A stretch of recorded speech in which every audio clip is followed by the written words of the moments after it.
বিসমিল্লাহির রহমানির রহিম।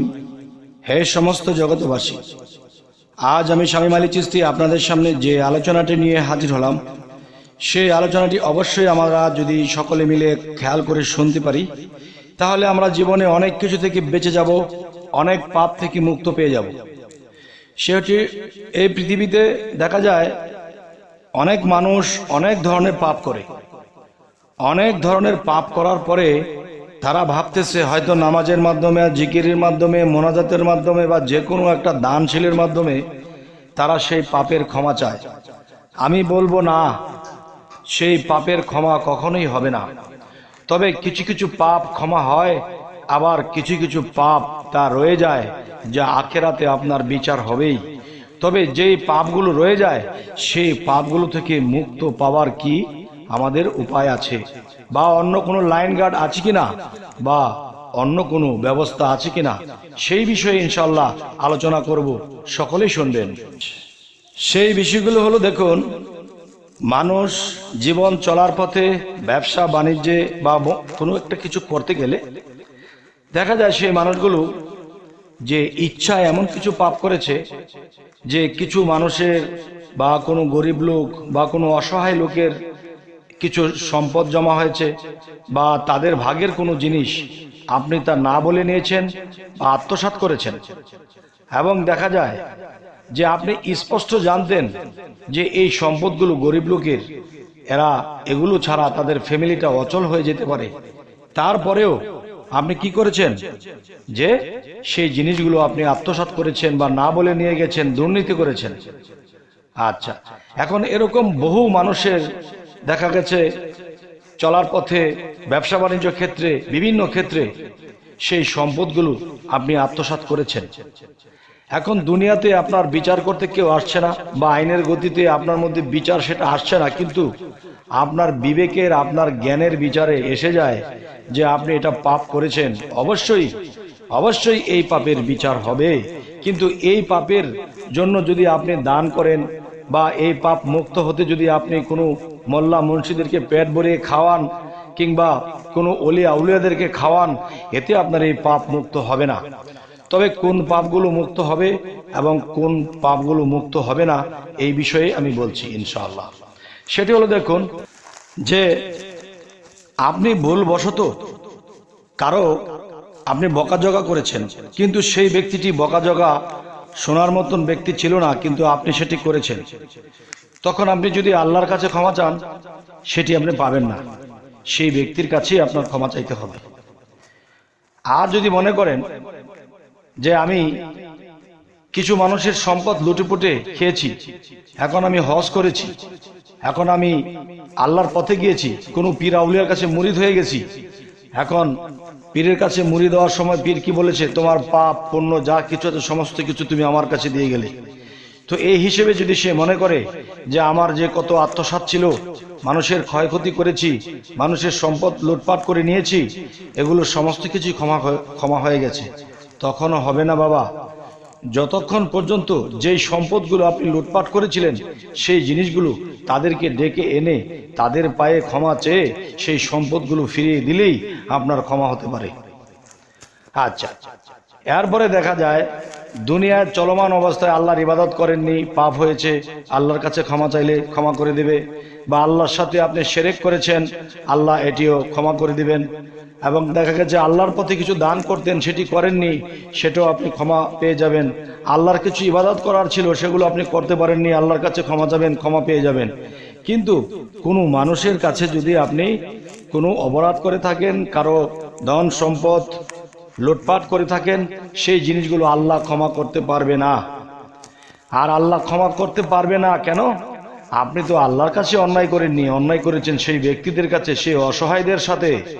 তখন সেই ব্যক্তিদের কাছে যখন গিয়ে ক্ষমা চেয়ে যখন আপনি তাদের সম্পদগুলো ফিরিয়ে দেবেন এবং ক্ষমা চাবেন, তখনই ক্ষমা হয়ে যাবে। আর আল্লাহ বলবে, যাও, সেই ব্যক্তিরা কষ্ট পেয়েছিল, সেই ব্যক্তিরা যেহেতু ক্ষমা করে দিয়েছে, তাহলে আমার তরফতেও ক্ষমা হয়ে গেল।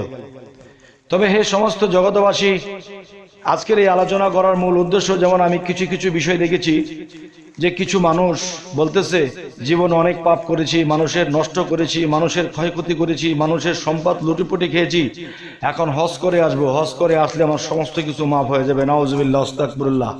হজের দোহাই দিয়ে যদি আপনারা এই ক্ষমা চান, তাহলে আল্লাহ ইহকাল পরকালে আপনাদের মাফ কখনোই করবেন না।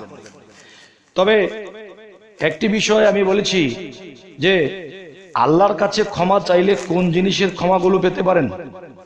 আপনি আল্লাহর সাথে কি কি অপরাধ করেছেন তা চোখের পানির সাথে, নিঘুম রাতে চোখের পানির সাথে ক্ষমা চাইলে আল্লাহ সেটি ক্ষমা করে দিবে।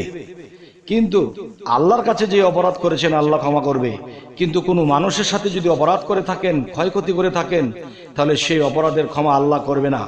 এখন বলতে পারেন আল্লাহ কি পারবে না? আল্লাহ পারবে, কিন্তু আল্লাহ করবে না। কেননা আপনি কিছুদিন পর পর একটা করে অন্যায় করবেন, একটি করে ভুল কাজ করবেন, মানুষের আত্মসাৎ করে খাবেন, আর আল্লাহর কাছে ক্ষমা চাবেন? কখনোই না। তাহলে জগতের মানুষ এমনই করত যে পাপ করতো আর আল্লাহর কাছে ক্ষমা চাইতো। কিছু কিছু পাপের ক্ষমা হয় না যদি যেই ব্যক্তির কাছে আপনি অপরাধী তার কাছে ক্ষমা না চাওয়া পর্যন্ত আপনি কখনো ক্ষমার যোগ্য নয়। তবে যদি এরকম কেউ ভাবে যে কোনো অলির কাছে গেছি, কোনো পীরের কাছে মুরিদ হয়েছি, আমার পাপ পুণ্য সমস্ত কিছু পীরের কাছে দিয়ে দিয়েছি, আমার কাছে আর কোনো পাপ নেই, তবে আমি বলবো সেই পীর সহকারে আটকা পড়ে যাবে। সেই পীর একটা কথা বলবে যে বাবা, জীবনে যদি কোনো মানুষের ক্ষতি করে থাকো, কারো আত্মসাৎ করে থাকো, তাহলে তাদের কাছে ক্ষমা চেয়ে নিও এবং তুমি আল্লাহর কাছে ক্ষমা চেয়ে নিও এবং আমার কাছে তওবা করতেছো, সামনে এমন কোনো ভুল কাজ করবে না। তাহলে সেই পীর সাহেব সমস্ত কিছু গোছে নেবে না যতক্ষণ পর্যন্ত আপনি সেই তাদের পাওনা জিনিস তাদেরকে ফেরত না দেন। তবে এই জন্য বলতেছি, পৃথিবীতে এটাই ভরে গেছে যে হজ করে আসবো নিষ্পাপ হয়ে যাব। এমনও হজ কারণেওয়ালা আছে যে আমি হজ করে আসলে মানুষ আমাকে জমির দালালি দিবে, বড় বড় কিছু কন্ট্রাক্ট আমাকে দেবে, কেননা আমি হজ করে এসেছি, আমাকে মানুষ বিশ্বাস করবে। আমি তাদের বিশ্বাসের সুযোগ নিয়ে আমি খারাপ কিছু করব, আমি ঘুষ খাবো, আমি দুর্নীতি করব। তখন দেখা যায় আল্লাহ ওই ব্যক্তিকে কখনোই ছাড়বে না। তবে হে সমস্ত জগতবাসী, আর একটা বিষয়, সরকারি মাল, যেমন যারা সরকারি চাকরি করেন তারা ঘুষ খাচ্ছে, তারা গোপনে এটা সেটা লেনদেন করছে, তারা একদিনের কাম 5 দিনে করছে। দেখা গেছে যে সরকারের চোখে ধরা পড়লে কিন্তু সরকার তাকে কি করবে? সাসপেন্ড করে দেবে।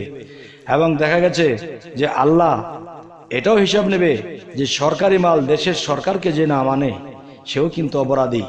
কারণ একটা সরকার কিংবা যেমন দেশের প্রধানমন্ত্রী যিনি, সে কিন্তু এই বাংলাদেশটাকে তার উচিলায় চলতেছে, সে যেখানে যা লাগতেছে, যে যা কিছু করার দরকার করতেছে, কিন্তু তাকে সহযোগিতা আমাদের করতে হবে, তার আইন করা জিনিসগুলো আমাদের মানতে হবে।